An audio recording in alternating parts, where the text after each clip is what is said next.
오늘은 웨스트민스터 신앙고백서 29장 성찬에 관하여 우리가 말씀을 나눌 것입니다. 우리가 지난주에 세례에 대해서 배웠습니다. 그리스도께서 세례를 제정해 주심으로 우리를 구원하신 은혜의 언약을 확증해 주셨습니다.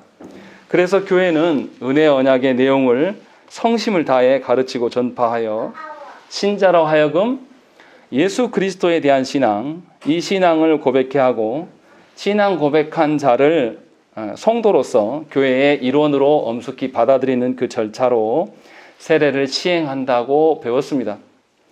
그러니까 교회의 회원됨을 우습게 여기는 자는 사실은 세례를 주어서는 안 됩니다. 분명하게 그리스도의 피 흘리심으로 말미암아 그 주의 다스리심 가운데 살아가겠노라고 고백한 자에게만 세례를 시행하는 것이죠. 그런데 조국교회 안에서는 그러한 기준들이 없습니다. 아무나 막 세례를 주고, 그래서 세례를 받았음에도 불구하고 세례 받은 그 다움이 보여지지 않는 것이죠. 그래서 교회는 분명하게 성도들에게 복음을 바르게 가르쳐야 되는 것이죠. 그리고 예수께서도 복음을 가르치고 이 복음대로 신앙 고백한 사람에게 세례를 줄 것들을 명령하셨습니다. 그래서 세례는 주님이 오실 그날까지 교회 안에서 계속 시행되어야 될 것이에요. 이것을 다짐하려면 복음대로 교회가 세워져 가야 한다는 것입니다. 복음이 아닌 사람의 방편으로 사람을 끌어모으는 것은 교회를 병들게 하는 것이고 교회를 무너뜨리는 일임을 우리가 분명하게 알아야 된다는 것입니다. 그래서 신자 안에 뭐가 드러나야 되냐면 주께서 베푸신 구원의 그 은혜와 능력이 드러나야 돼요. 그리스도와 하나 되는 것, 중생되어지는 것, 죄 사함의 은혜를 누리는 것, 새 생명으로 살아가는 것. 새 생명으로 살아간다는 것이 무엇입니까? 내 뜻대로 사는 것이 아니라 하나님의 말씀대로 사는 것이에요. 내 형편과 내 판단대로 살아가는 것을 신앙생활이라고 말하지 않습니다. 분명하게 세례에서 이것을 바르게 교육해야 될 터인데 우리는 그렇지 못하는 것이 우리의 현실이에요. 그래서 세례를 받았음에도 불구하고 다 자기의 소견대로 사는 것이죠. 자기의 소견대로 살아가면서 세례 받은 자처럼 행한다라고 우리 모두가 생각을 합니다. 그러나 분명하게 세례는 그런 것이 아니다라고 분명히 가르쳤습니다. 하나님께서 우리에게 베푸신 바를 우리에게 확증해 주는 것이 그 세례예요. 그렇기 때문에 사람 누군가가 시행하는 것이 중요하지 않아요. 누가 시행했냐에 따라서 세례의 의미가 달라지지 않는다는 거죠. 삼위 하나님이 행하신 것이기 때문에. 그래서 세례는 반드시 하나님이 명하신 방편대로 시행을 해야 됩니다. 그래서 세례를 시행할 때에 반드시 물을 사용합니다. 그런데 세례 자체로는 존재하지 않아요. 반드시 말씀이 사역, 하나님의 복음이 어떠한 것이 먼저 전해져야 되고, 그래서 세례도 복음을 전하는 합당한 합법적인 말씀 사역자가 세례를 집례하는 것입니다. 그리고 세례를 시행하는 방편에 있어서 물을 뿌리느냐, 물을 붓느냐, 아니면 물에 잠기게 하느냐, 이것은 중요하지 않아요. 이게 본질이 아니기 때문에 얼마든지 다른 방법으로 할 수가 있다는 것입니다. 중요한 것은 세례를 받는 자가 그리스도를 믿고 순종하기로 하나님 앞에 서약했느냐, 이러한 결단이 그에게 있느냐라는 것이 훨씬 더 중요한 것입니다. 그런데 조국교회 안에서는 이것이 거의 사라졌어요. 그래서 세례를 받아도 자신의 신앙을 지키기 위해서 예수님이 우리 안에 없습니다. 오전에도 안 계시지만 김석현 성도가 굉장히 피곤한 중에 예배 나왔어요. 딱 이것 때문에 시흥에서 내려오십니다. 다른 이유 하나도 없어요. 일하다가 중도에 멈추고 내려오려니까 너무 힘들대요. 그리고 또 돌아가는 길에 차가 실제로 많이 막힙니다. 주말 오후 시간 되면. 그래서 한 6, 7시간 걸린다 그러더라고요. 다른 거 하나도 없고 딱 그것 때문에 예배드리러 오는 것이죠. 그것도 아주 초신자가. 그분을 칭찬하려고 하는 것이 아니라 제가 말씀드린 것은 당연하다, 이 말을 하고 있는 겁니다. 신앙을 지키는 것이 바로 그거와 같아야 된다는 것이죠. 그런데 세례의 시행은 많으나 실제로 이런 신앙을 가진 자는 교회 안에 별로 없습니다. 그래서 우리가 보는 것처럼 주일 오전 예배와 오후 예배가 인원이 달라지는 것이죠. 왜냐하면 다 각자의 소견대로 살기 때문에. 그래서 분명하게 그리스도 안에서 그리스도의 말씀대로 살아가는 것이 훨씬 더 중요한 것이고 그것이 은혜 언약의 내용이다라는 것을 이야기를 했습니다. 그리고 이제 세례를 받는 것이 신앙 고백하는 것 외에 다른 방법으로 믿는 부모 안에서 태어난 유아의 경우에 세례를 시행함도 우리가 이야기를 했었습니다. 부모 중에 한 사람만 언약 백성이어도 세례를 받을 수 있게 행한다라고 이야기를 했어요. 그리고 여기 생각해 볼 게 무엇입니까? 세례는 하나님을 향한 부모의 신앙이에요. 실제로 화란 개혁교회 안에서 무슨 일이 있었냐면 입양한 자녀는 어떻게 되냐?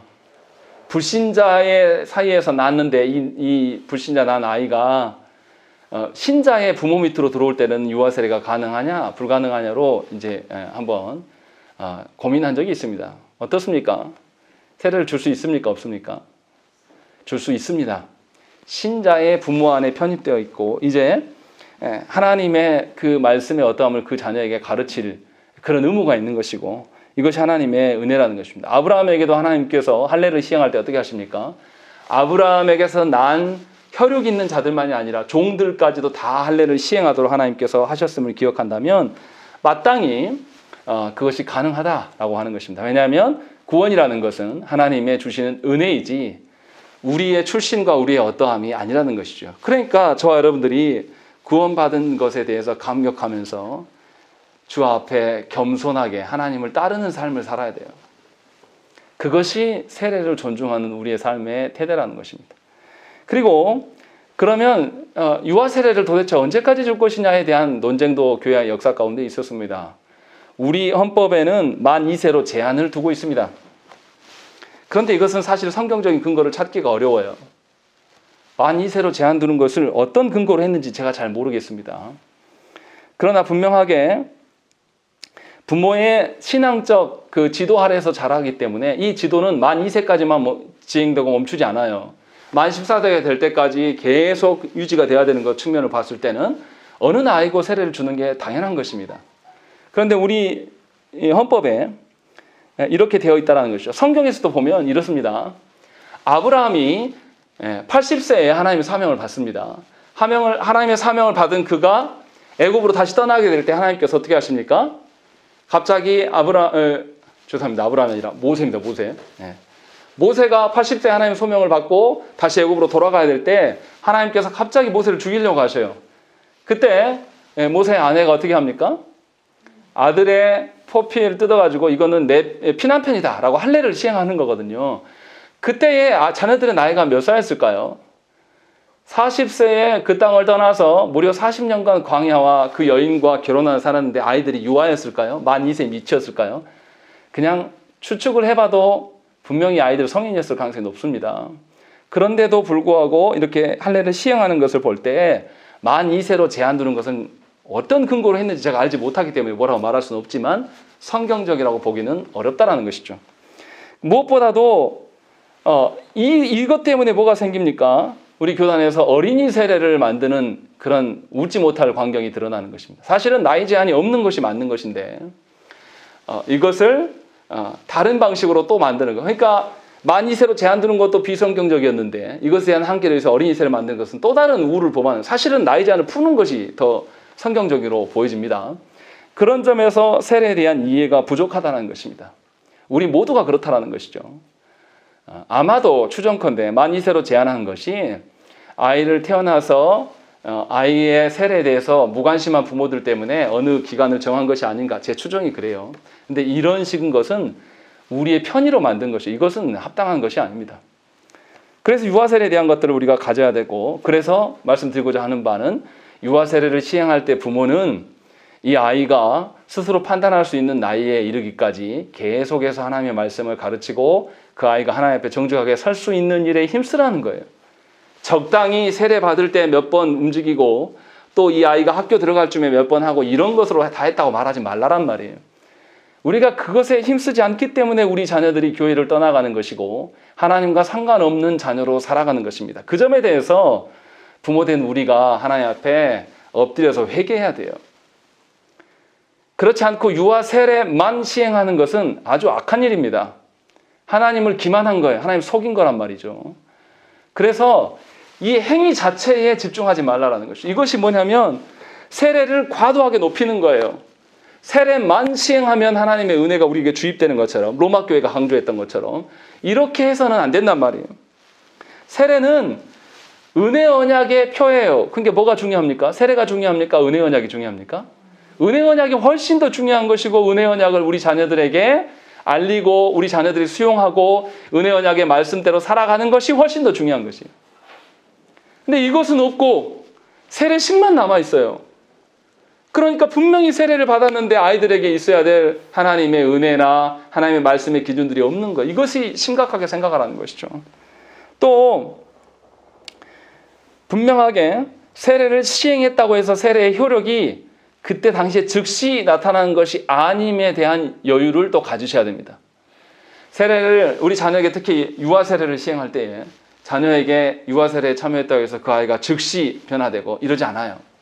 하나님이 은혜 주실 것을 기대함으로 그때가 언제인지 알 수 없으나 그것을 신뢰함으로써 우리가 서 있는 것이죠. 그러니까 유아 세례를 시행하는 부모의 태도는 어때야 됩니까? 하나님께서 주신 때가 될 때까지 우리는 부단히 이 아이에게 중생과 성화의 일들이 일어나기를 하나님께 소망하면서 말씀을 가르치는 것이 우리의 몫이에요. 변화시키는 것이 우리의 몫이 아니라 마땅히 이 자녀에게 말씀을 제시하는 것이 우리의 몫이란 말이에요. 착각하지 말라란 말이에요. 안 변한다고, 이 아이가 내가 가르치는 대로 내 말을 안 듣는다고 분노하지 말라는 거죠. 그것은 부모의 역할이 아니에요. 그런데 수많은 그리스도인들이 자녀의 교육에 대해서 말씀대로 가르치라고 이야기하면 저에게 늘 했던 이야기가 그거예요. 목사님 아직 새끼들 어려서 그래요. 한번 키워보세요. 되는 줄 아세요? 누가 된다고 그랬습니까? 하나님께서 하시는 것을 믿고 신뢰하라는 것이죠. 부모가 하나님의 행하심에 대해서 믿지 않는데 자녀들이 뭘 믿겠습니까? 그래서 우리가 보여야 될 것은 하나님 앞에 우리의 주권을 내려놓고 자녀가 우리 소유가 아니면 하나님께 인정해 드리는 것, 이것이 유아 세례를 시행하는 부모의 합당한 태도다라는 것을 우리가 지난 시간까지 살펴봤습니다. 자, 오늘은 성찬에 대해서 이야기를 합니다. 성례에는 두 가지가 있는데 세례를 이야기했고 이제 성찬에 대해서 이야기를 할 것입니다. 1항에서는 성찬의 여러 가지 의미들을 설명해 주고 있습니다. 성찬은 주님께서 잡히시던 그 밤에 친히 제정해 주셨음을 말하고 있습니다. 주께서 제정하신 성찬이 주의 십자가 사건과 연계되어 있음을 지금 말하고 있는 것입니다. 무슨 말입니까? 예수께서 언제 이 성찬을 제정해 주십니까? 유월절 때, 유월절 식사하는 그때, 식사하신 이후에 성찬을 제정해 주시고 뭐라고 그러시냐면 이것은 나의 살과 피다라고 말씀하신 거예요. 여기서 이것이 뭘 말하는 걸까요? 예수님이 전해주시는 떡과 포도주일까요? 아니면 예수님이 앞으로 죽게 될, 잡히시고 이제 십자가에 달리실 것을 말하는 것일까요? 당연히 예수 그리스도의 십자가의 고난이고 그 십자가의 고난을 예수께서 성취하게 될 것들을 말씀하고 있는 것이란 말이죠. 그래서 유월절 때 어떻습니까? 유월절 때 뭘 먹습니까? 어린 양을 잡은 그 고기를 먹고 있어요. 그러니까 유월절, 지금 예수님께서 유월절 식사 자리에서 먹고 있는 것은 어린 양을 먹고 있는 거란 말이죠. 그러면서 예수님께서 뭐라 하냐면 지금까지 너희가 어린 양으로 인하여서 구원의 어떠한 것들을 경험했는데 이제 오늘 밤에 내가 잡혀갈 때인데 그 어린 양이 아니라 누구를 먹고 마시게 될 것이다? 예수 그리스도를 먹고 마시게 될 것이다를 우리에게 말씀하고 있는 것입니다. 그래서 성찬은 뭐의 완성입니까? 유월절의 완성인 거예요. 예수께서 유월절을 성취케 해주심이 성찬이라는 것입니다. 그래서 요한복음 19장 36절 말씀에 이 일이 일어난 것은 그 뼈가 하나도 꺾이지 아니하리라 한 성경을 응하게 하려 합니다 라고 되어 있습니다. 이 말이 뭐냐면 처음 유월절을 제정할 때에 출애굽기 13장 46절 말씀에 무슨 이야기가 뜬금없이 나오냐면 이것도 제가 설교를 했습니다. 어린 양의 뼈를 꺾지 말 것들을 기록하고 있어요. 유월절 어린 양은 뼈를 꺾이지 않고 그냥 먹게 될 것이다. 그리고 이것이 예수께서 이루실 성취하는 것을, 그래서 예수님께서 십자가에 달리셨을 때 십자가에 달린 주인은 어떻게 합니까? 그가 죽었는지 확인하려고 반드시 뼈를 꺾거든요. 근데 주님은 꺾지 않으셨습니다.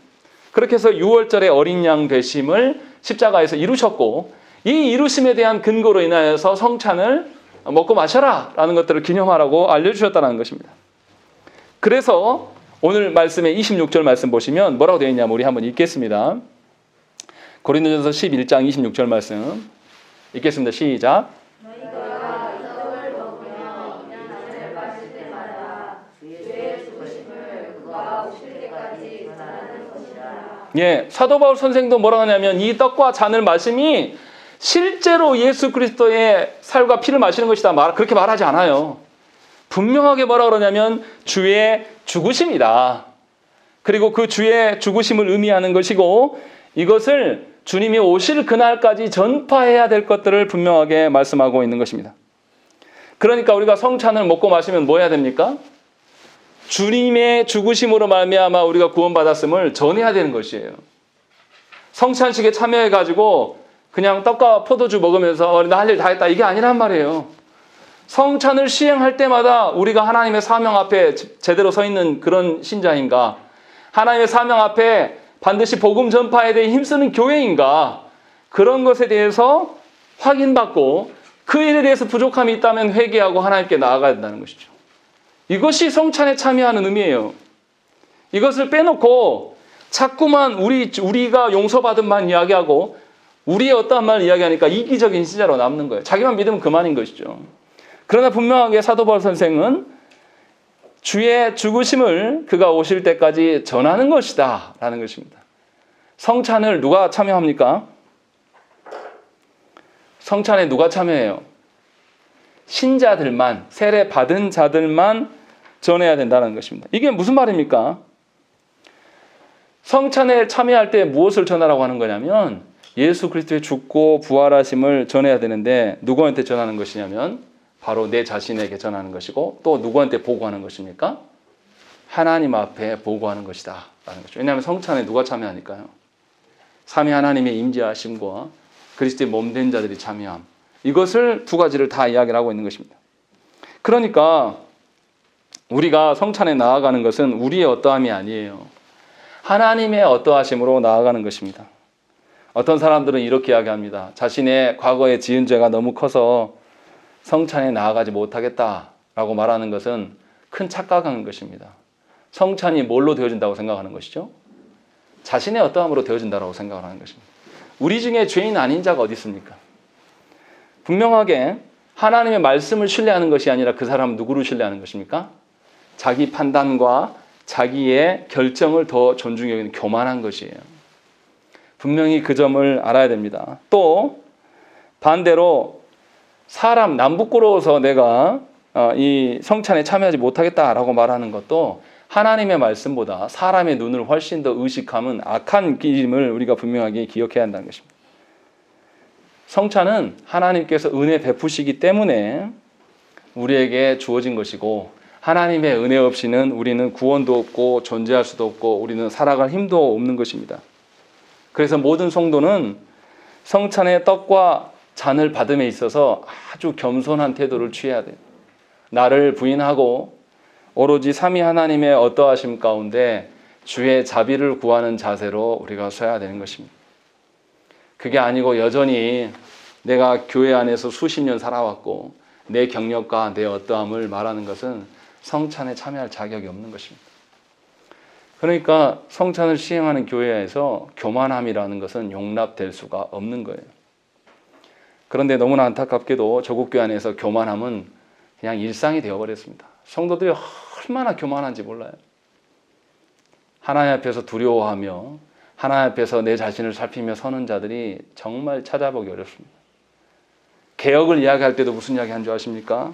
자신이 바라볼 때의 개혁을 말해요. 성경에서 말하는 개혁과 내가 생각하는 개혁에 큰 차이가 있는 거거든요. 그런데 우리는 이것을 똑같이 보고 내 뜻대로 되어지지 않는 것을 보면서 이상하게 여긴다는 것입니다. 분명히 성찬을 시행함을 성찬만 바르게 시행해도 뭐가 사라집니까? 우리의 교만이, 우리의 고집이, 우리의 그 고집스러움이 하나님 앞에서 꺾일 수밖에 없는 거예요. 이것이 성찬의 은혜입니다. 성찬은 그리스도의 십자가 죽음을 영원히 기념하기 위해서 행하는 것입니다. 우리가 참된 믿음으로 성찬에 참여할 때 우리는 우리의 옛사람은 그리스도와 함께 죽습니다. 그리고 다시 우리가 부활하게 되는데 그때는 내 안에 누가 계시는 것이죠? 그리스도만이 존재하는 것이에요. 그렇기 때문에 성찬을 시행하는 사람은 내 뜻대로가 아니에요. 예수님의 뜻대로 행하는 것이에요. 여러분들 이것을 여러분들이 한번 경험을 해봤으면 좋겠어요. 제가 목회를 해오면서 성도들에게 말씀으로 변화되어야 될 것들을 아무리 말해도 안 듣습니다. 그런데 여러분들이 한번 목사가 돼서 한번 설교를 한다고 해보세요. 여기 와서 한번 다 세워보고 싶어요. 여러분들이 하도 못 깨닫기 때문에. 지금 여러분들 말하는 게 아니라 과거에 있는 성도들 다 포함해서. 들어오면요, 이 말씀의 원고만 머리에 있는 것이 아니라 성도들의 예배를 대하는 태도, 늦게 오고 표정 이상한 것들 다 이런 거 감수하면서 예배 인도해야 되거든요. 마음이 상할 때가 한두 번이 아니에요. 그런데 목사님, 제가 뭐에만 집중하냐면, 아니, 하나님의 말씀에만 집중해야 된다. 사람의 어떠함이 중요하지 않아. 라는 것을 마음을 딱 굳게 잡고 해야지 간신히 말씀이 전해지고 예배가 진행이 됩니다. 성도된 여러분들에게 설교의 권한을 주겠다는 뜻이 아니라 여러분들도 그러한 심정으로 예배에 나와야 돼요. 그렇지 않고 다 제각각의, 만약에 우리 교회가 한 20명 정도 되는데 다 제각각의 방법으로 나오면 20가지의 꼴을 누가 보셔야 되냐면 하나님이 보셔야 돼요. 이건 예배가 아닙니다. 예배는 그리스도의 몸이 먼저 되어서, 그리고 한 몸 되어서 하나님께 나오는 것이에요. 성찬을 시행함에 있어서 그리스도와 연합되고 그리스도와 연합된 성도들이 하나 되는 것을 경험한다는 것이 바로 이런 의미예요. 이것이 우리 안에 있어야 돼요. 그래서 예배 가운데 미리 와서 예배를 준비하고, 예배 가운데 이상한 개인적인 돌출됨이 없게 하기 위해서 미리 나와서 예배를 준비하라고 말하는 거예요. 이것이 성찬을 시행하는 자들에게 가장 기본적인 태도여야 한다는 것입니다. 이것이 내 안에 그리스도께서 사는 것이 아니고 무엇이겠습니까? 그런데 이것을 존중하지 않는 것은 아주 변화의 시작도 없다는 것입니다. 그런 점에서 제가 오전에 말씀드린 대로 저와 여러분들이 직분이 중요한 것이 아니고 정말 내가 성도된 자인가를 살피시라는 것이죠. 다음 달에 있을 성찬을 앞두고 깊이 하나님께 묵상해야 될 필요가 있다는 것입니다. 그리고 이러한 일들은 주님이 오실 때까지 반복돼야 됩니다. 분명히 사도 바울 선생은 26절에서 주님이 오실 때까지 성찬을 시행함으로 주의 죽으심을 전하라는 것입니다. 우리가 하나님 앞에 우리의 어떠함을 전하려면 우리가 어때야 되겠습니까? 하나님의 말씀에 온전히 부합했을 때에 하나님 앞에서 그것을 말할 수가 있는 것이죠. 지금 사도 바울 선생이 지금 그것을 이야기를 하고 있는 것입니다. 하나님께서 노아에게 무지개를 보이시면서 언약을 말씀해 주셨어요. 그러니까 무지개를 볼 때마다 하나님도 무엇을 기억하게 했습니까? 노아에게 약속하신 언약을 기억하실 거예요. 마찬가지로 우리가 성찬을 시행할 때마다 우리는 무엇을 기억해야 됩니까? 예수 그리스도의 죽고 부활하심과 예수 그리스도께서 자신을 내어주심으로 말미암아 우리가 변화되어져 가고 우리가 갱신되어져 가는 것이다 라는 것을 기념하라고 하나님께서 명령하신 것이란 말이죠. 그래서 하나님께서 갱신시켜 주시는 것이지 우리가 하는 것이 아니에요. 그러니까 성찬식을 다 끝내버렸다가 아니라 성찬식을 시행함으로 말미암아서 이제 우리한테 뭘 확인해야 됩니까? 하나님의 은혜 베푸심과 우리의 성화되어져 감을 확인해야 될 것이 과제로 남아있는 것입니다. 그래서 1항에서 계속 그것을 강조했고요. 이제 세례와 성찬의 차이가 무엇인지를 분명하게 말합니다. 세례는 그리스도와 연합됨을 강조하고 있어요. 성찬은 그럼 무엇일까요? 그리스도와 연합된 삶을 강조하는 것이에요. 세례는 그리스도와 연합 그 자체를 설명하지만 성찬은 이젠 그리스도와 연합된 삶을 살아가야 되는 것이죠. 그러니까 여러분들이 성찬에서 떡과 잔을 먹었으면 이제 누구로 살아가는 것입니까? 개인 누구로 살아가는 것이 아니라 그리스도의 몸으로서, 그리스도의 한 지체로서 살아가는 자들이 되어야 한다는 것이죠. 그것이 성찬의 참다운 의미다라는 것이죠. 나는 죽고 내 안에 그리스도가 사셔서 내 안에 그리스도가 계시고 내가 주의 안에 거하는 것, 이것이 성찬을 살아가는 자들의 삶의 방식이어야 된다라는 것을 1항에서 이야기를 하고 있는 것입니다. 그리고 2항에서는 로마 교회에서 시행하고 있는 미사의 오류를 설명하고 있어요. 로마 교회는 미사에서 그리스도의 희생 제사를 다시 재현한다고 주장합니다. 왜냐하면 그 미사에서 떡과 잔을 뗄 때 떡과 잔이 뭐로 바뀝니까? 실제로 예수님의 살과 피로 바뀐다고 믿어요. 그래서 이 사람들은 회개도 필요 없고 뭐도 필요 없어요. 그냥 그걸 먹고 마심으로써 은혜가 우리한테 주입된다라고 생각하는 것입니다. 그래서 그냥 준비 과정도 필요 없어요. 그냥 그 모임에 참여만 하면 그냥 내가 변화된다라고 믿는 거죠. 이것이 왜 문제이냐라는 걸 생각을 해봐야 한다는 것이죠. 미사라는 단어는 어디에서 나온 거냐면 이때 미사 에스트라고 이야기해요. 이게 뭐 하는 거냐면 말씀의 예배가 끝나고 난 다음에 성찬을 시행해야 되는데 성찬을 시행할 때 성찬에 참여하면 안 될 사람들이 있어요. 그래서 사제가 뭐 하냐면 이때 미사 에스트 이제 끝났으니 돌아가십시오 라고 선언할 때 그 미사에서 나온 것이 미사예요. 다시 말하냐면 이제 성찬에 참여할 만한 자격이 없는 자들을 분리내고 성찬에 참여해서 자동적으로 이들이 은혜가 주입돼서 변화된다라고 그들이 믿었기 때문에 이것을 미사라고 부르기 시작한 것입니다. 그래서 분명하게 실제로 예수님의 떡과 잔으로 살과 피로 바뀌면서 이들이 어떻게 하기 시작하냐면 이제 그때 남은 것들 있잖아요. 그때 미사 드리고 남은 것들, 이 남은 떡을요 유리관 안에 보존합니다. 그리고 이것을 교회에 모셔두고 이 앞에 절하고 이렇게 경배해요. 그리고 몇 세기 한 이 떡이 지금도 우리 성당에 보존되어 있다라고 하면서 우상 숭배하는 그런 일들이 계속 시행되는 것입니다. 이것은 아주 미련한 짓이에요. 성찬 그 자체가 의미 있는 것이 사실 아니에요. 하나님의 은혜 언약이 하나님께서 우리 행하신 것이 훨씬 더 중요한 것이고 성경에서는 예수님께서 죽고 부활하심을 뭐라고 하냐면 단번 제사라고 말씀하세요. 다시 반복되지 않는다. 분명하게 주님이 완성하셨다라고 말하기 때문에 이 제사가 다시 필요가 없어요. 근데 로마 교회는 뭐냐면 다시 반복돼야 된다고 생각을 하는 거예요. 예수님이 완전히 이루신 것이 아니라 예수님의 이루심이 우리한테 적용되려면 계속 반복돼야 된다. 이런 식으로 성경을 해석합니다.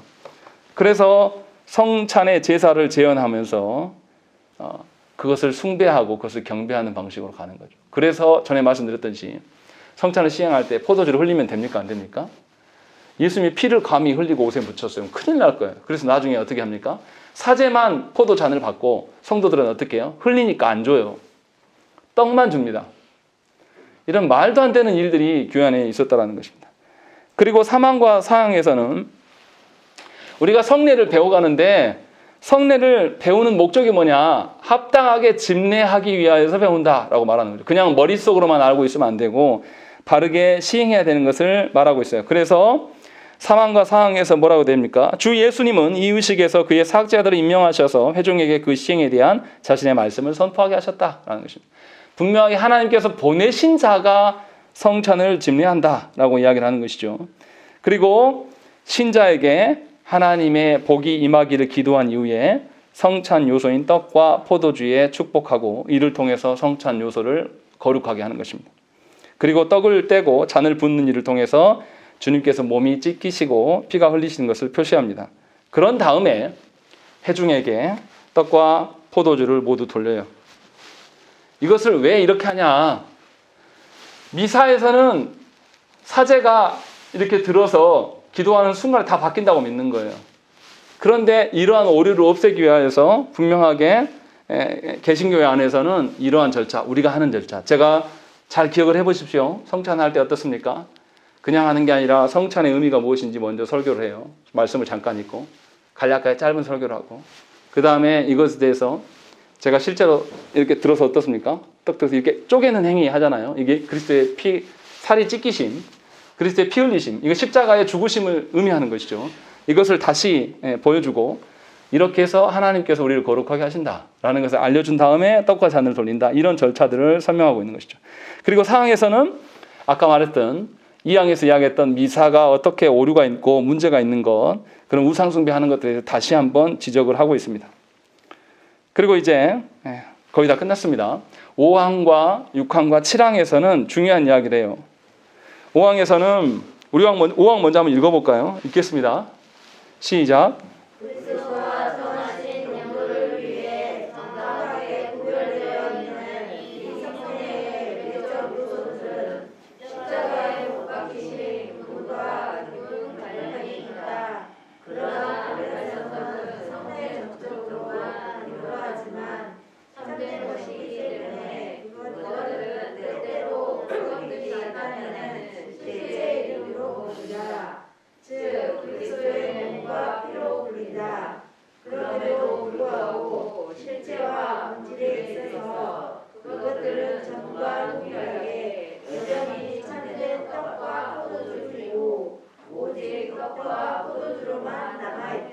예, 5항에서 언급하는 것은 로마교회에서 이야기하는 그리스도의 살과 피로 진짜로 바뀐다는 것을 부정하고 정확하게 그대로 여전히 떡과 포도주일 뿐이다 라는 것을 다시금 확인해 주고 있습니다. 그리고 6항에서는 이제 로마교회 화채설, 실제로 예수님의 몸들을 바뀌는 것에 대해서 거절하고 역사 가운데 무엇을 믿는가를 설명하고 있습니다. 그래서 실제로 예수 그리스도의 몸으로 바뀌어서 그것을 숭배하게 됐을 때 오류가 생기고 우상 숭배가 되는 것을 말하고 있습니다. 그래서 루터는 로마 교회에 미신과 우상이 가득한 이 성찬을 개혁하기를 원했어요. 그래서 로마 교회가 여전히 하나님 주신 자유로 독립한 것이 아니라 여전히 바벨론 포로와 같다. 교회가 그러고 있다라고 하면서 바벨론 포로의 글에 대해서 거기서 나타내서 보입니다. 그리고 루터가 이제 이것을 로마 교회 화채설과 또 쯔빙글리의 기념설을 부정하면서 그러면 성찬의 의미가 무엇인가라는 걸 밝히기 위해서 나타낸 것이 루터가 공제설을 이야기합니다. 그러니까 루터는 성경대로 하려고 한 거예요. 그래서 어떻게 하냐면 공제설은 뭐냐면 예수님이 이것은 떡과 포도주를 주면서 이것은 내 살과 피다라고 말씀하셨으니까 그 성경대로 루터는 고지것대로 받아들이는 거예요. 그래서 빵과 빵 사이사이에 예수님이 살이 실제로 임재하셨다. 이렇게 설명한 것이 공제설입니다. 그런데 공제설이 분명히 의도는 로마의 화채설과 쯔빙글리의 기념만 하는 것이다라는 것을 다 부인하고 바르게 하려고 한 것이 맞는데 문제는 뭐냐면 예수 그리스도가 누구시냐라고 했을 때 예수 그리스도께서 신성과 인성을 가지신 분인데 예수 그리스도의 인성을 생각할 때 우리와 같은 인성입니다. 우리가 모든 것에 편재할 수 있습니까? 동시에 이 시간에 제가 여기도 있고 저기 밖에도 있고 이렇게 할 수 있습니까? 사람이? 불가능한 거거든요. 그러니까 예수님의 임재라는 것은 영적인 임재인 것이지 실제로 예수님이 인성이 우리 가운데 물리적으로 임재하셨다라고 보기는 어려운 한계를 갖고 있는 거예요. 공제설이. 그래서 루터의 주장에 대해서 칼빈이 수정해요. 수정하면서 영적 임재설을 주장합니다. 우리가 받아들이는 게 바로 이 부분이에요. 그래서 우리가 믿음으로 성찬의 떡과 잔을 먹고 마실 때에 성령께서 우리 영혼을 하늘의 상에 이르게 하셔서 하나님 나라의 그 영광과 어떠함을 맛보게 하신다라고 이해하는 것입니다. 그래서 하나님 나라의 영광을 맛보는 것이 성찬의 자리가 되는 것이에요. 그러니까 우리가 죽고 나서 예수 그리스도의 재림하심으로 말미암아 하나님 나라가 완성될 텐데 그 완성될 하나님 나라의 그 어떠함을 어디서 맛보는 것이죠? 성찬상에서 이미 맛보고 경험하는 것이에요. 그러니 성찬이 얼마나 중요하겠습니까? 그런 점에서 우리가 세상에 현혹되지 않고 세상의 가치에 함몰되지 않을 수 있는 것은 하나님 나라의 맛을 보면 되는 거죠. 하나님 나라의 가치를 우리가 누리고 그것을 소망하면 되는 것이죠. 그 소망의 자리로 하나님께서 성찬의 자리로 주신 것이라는 거죠. 이것을 알고 참여하는 것과 전혀 아무것도 모르고 내가 이것에 참여해서 참여한 것 때문에 내 할 일 다 한 거하고는 완전히 다른 성찬이 되는 것이죠. 그러니까 교회가 성찬에 대해서 부지런히 가르치고 그 의미가 무엇인지를 알려주지 않으면 교회 안에 합당한 성찬이 시행될 수가 없는 것입니다. 여전히 무속적으로 샤머니즘적으로 성찬을 임할 수밖에 없는 것이에요. 아무런 준비 없이 이렇게 왔다가 그냥 그 자리에서 떡과 잔을 주고 마시면 다 끝났다라고 생각하는 거예요. 그게 아니에요. 분명히 다시 말씀드리지만 성찬을 참여하는 것에 있어서는 내가 말씀대로 정말 그리스도께서 나의 주인 되심을 인정하면서 살아왔는가, 그것이 전제된 자가 주의 말씀 가운데 설 수가 있는 것입니다. 그래서 8항에서는 성찬을 어떻게 참여할 것인가를 이야기해요. 8항 한번 읽겠습니다. 시작.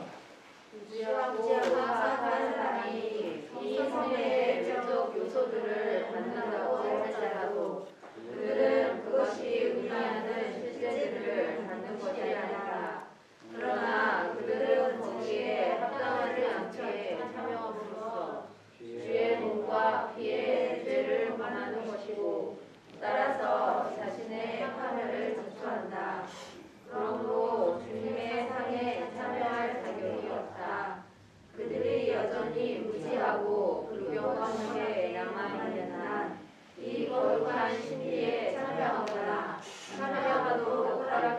받아 그들은 그리스도에게 통치를 원하는 것이니라.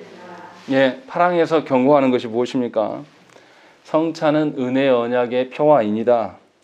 그렇기 때문에 성찬을 시행할 때는 반드시 믿음이 전제돼야 된다는 것이죠. 그리스도를 나의 주님으로 여기고 그리스도께서 나를 운영해 가시는, 나를 세워 가시는 것에 순종하는 것이 전제가 되어 있을 때에 성찬에 참여할 수 있게 되는 것이에요. 삶은 내 마음대로 살면서 내가 주인 노릇하면서 살아가면서 성찬에 와서 참여하는 것은 자신의 죄악을 먹고 마시는 것이고 자신만이 아니라 성찬, 교회 안의 모든 성찬을 오염시키는 일임을 분명하게 기억해야 되는 것입니다.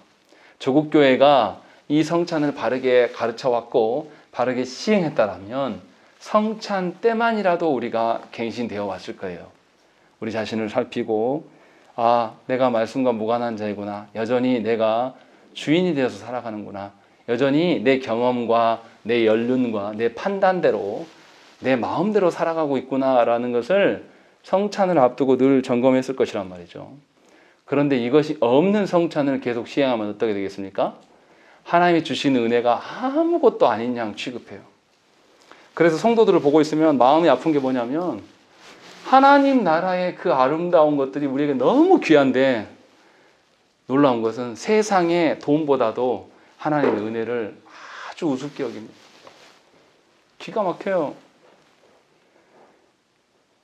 누군가를 도우면서도 하나님의 은혜 주심에 감격해서 돕는 게 아니라 내가 너희 교회에 얼마 후원하니 너 나한테 보고해. 주인 노릇하면서 후원한단 말이에요. 받고 싶겠습니까?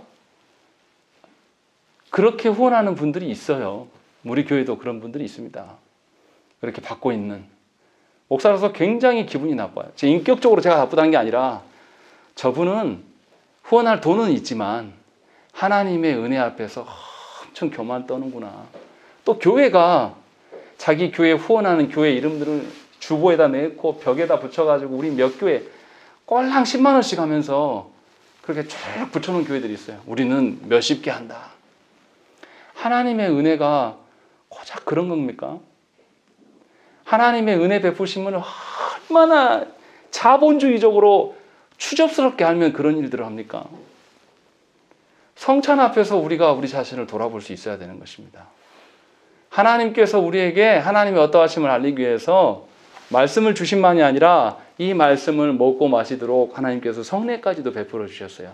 이것에 대한 전제는 예수 그리스도의 죽으심과 희생하심이에요. 그것이 전제되어 있는 상태로 우리에게 은혜 베푸심인데 우리가 하나님의 그 베푸심의 은혜를 묵상하지 않고 우리 마음대로 하나님 앞에 서는 경우가 있어요. 자기 마음이에요. 하나님이 불러주신 대로 서는 것이 아니라 자기가 오고 싶으면 오고 오기 싫으면 말고 그것이 신앙이라고 말하지 말라란 말이죠. 조국교회가 이 일에 대해서 아무 조치도 취하지 않습니다. 그러면서 목사는 늘 성도들의 형편만 이해해 주기를 원해요. 성도들이 실제로 그렇습니다. 그런데 미안하지만 목사가 해야 될 일은 하나님의 어떠하심대로 여러분들에게 목양하는 것이지 여러분들의 기분을 맞춰갖고 달래서 신앙생활을 하게 만드는 것이 아니란 말이죠. 그 착각 속에서 최소한 우리 교회라도 벗어나셔야 돼요. 이를 위하여서 우리의 신앙 선배들은 성례에 관해서 무려 3주에 걸쳐서 설명하게 만드는 것이죠. 그래서 하나님이 베푸신 은혜를 여러분들이 좀 귀하게 좀 여기셨으면 좋겠어요. 그냥 있어도 되고 없어도 되는 것.